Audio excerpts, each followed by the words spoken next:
Welcome back, guys. I'm outside, it's raining. I'm gonna try and get through this in one shot. Today I wanted to talk about something that came up at work because I think it explains one of the biggest misunderstandings people have about AI. So at work, I do a lot of Wi-Fi configurations for different properties, and normally I get involved with the bigger ones, the more complicated jobs. The ones where there are enough moving parts that you need somebody to sit down, look at the property, understand what's already there, and figure out what needs to change, and then build the configurations and the documentation around that. But lately I've been getting more calls from technicians in the field who are out doing smaller installs or equipment swaps, and they have no instructions. They show up and nobody has clearly documented what is already in place. Nobody's told them what's out there, what the current setup is, and they don't know what equipment is there, what needs to stay, what needs to be taken out. They don't know what the customer expects, and they don't know what to hand off. And that's a huge problem because even a small Wi-Fi job can turn into a mess pretty fast if the person that's doing the work doesn't have a clear plan. The tech may be capable, the equipment may be fine, but if the instructions are vague, then everything's going to get messed up. So I've been thinking about where AI fits in all this. The easy answer would be to say, just have AI do all of it. Have the agent build the configuration, the diagrams, the documentation, generate install steps, and just push everything out. But I don't think that works, at least not if you care about the result.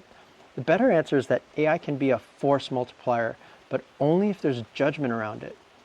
For the smaller jobs, the repeatable ones, I think there's a real opportunity to build a template, something consistent, something where the discovery information goes in, the standards are already defined, and the AI helps produce the same kind of output every single time. A simple diagram, a clean list of equipment, a technician-ready set of steps, and a summary of what's changing. And the handoff document can be something that somebody else can read later and actually understand. That kind of work is a good fit for AI because the structure can be controlled. You are not asking AI to invent a network from scratch. You're giving it a lane. You're saying, here's the pattern, here are the rules, here's the information from the site. Now help me produce the documentation quickly and make it look the same way every time. That's useful, that saves time, and that helps the technicians in the field. That's the most important thing.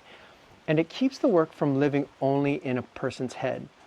But the bigger jobs, where there's more complexity, they're different. The large properties, the more complex networks, the ones where strange layouts, old equipment, coverage problems, customer expectations, and operational risk, those still need to be handled more manually.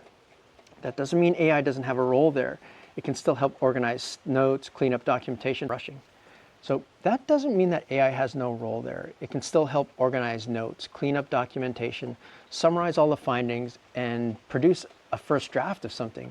But the judgment has to stay with the person who understands the environment, because the real skill is not typing commands into a controller. The real skill is knowing what matters. What is safe to standardize? What's too risky to automate? What does the field tech actually need at 9 in the morning when they're standing in a closet looking at a pile of cables and nobody is answering the phone? What does the next person need 6 months from now when something breaks and they're trying to figure out what we did? So AI can help with speed. It can help with formatting, turn messy information into something usable. It can create diagrams and documentation faster than I could by hand every single time. But AI does not automatically know which job should be templated and which one should be treated carefully. The decision still belongs to the person with experience. If you point one AI agent at everything and tell it, handle all the Wi-Fi jobs, you're probably going to get garbage because small jobs and big jobs are not the same problem. Sorry, change of venue because it started pouring rain. So a tool that works well for a simple access point swap may not be the right tool for a full property redesign. And a process built for large complex projects may be too heavy for a small job where the technician just needs clear instructions and a clean handoff. The key is, where does AI actually make the work better? For me, that probably means building a system where small, repeatable Wi-Fi jobs can move through a standard process, a discovery form, site notes, equipment list, template, diagrams, install steps, and a final piece of documentation.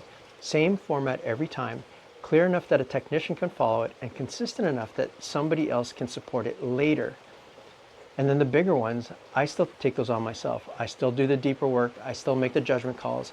I can use AI around the edges, but not handing the whole thing over to a tool just because the tool is fast.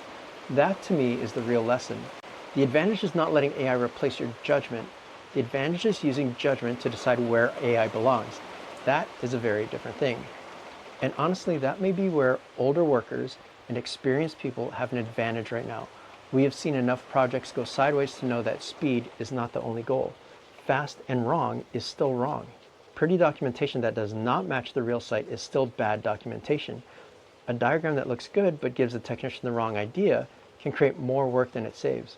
So AI needs boundaries. It needs templates. It needs examples.